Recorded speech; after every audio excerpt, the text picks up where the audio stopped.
Dievčatá mali možnosť pozrieť si auto, ktoré bude o niekoľko dní patriť novej kráľovnej krásy. Čím je toto auto zaujímavé?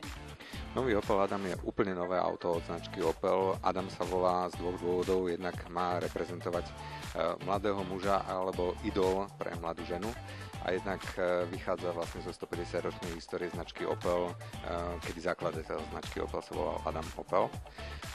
Toto auto je zaujímavé najmä tým, že pri troche šikovnosti si zákazník vyskladá to auto také, že žiadne iné nebude také ako jeho. V podstate 82 000 možností, ako si auto vyskladať, ako si ho urobiť tak, ako ja práve chcem, od tej lišty, ktorá drží znak Opel, cez farbu strechy, po farbu malý kľúček v interiéri. Všetky tieto záležitosti si môže presne ten človek navoliť. Jednou špecialitou napríklad je, že vnútorné osvetlenie na strope môže byť v tvare nočnej oblohy, ktorá je tvorená takými ledkovými svetlami. Je to veľmi efektná záležitosť, ale kľudne môže byť s špeciálnym dizajnom polepená celá strecha. Jednoducho, čo si človek povie, to v tom aute proste bude mať. Takže v podstate auto snov. Určite auto snov minimálne pre jednu z tej 12, ktorá si ho práve pozerá.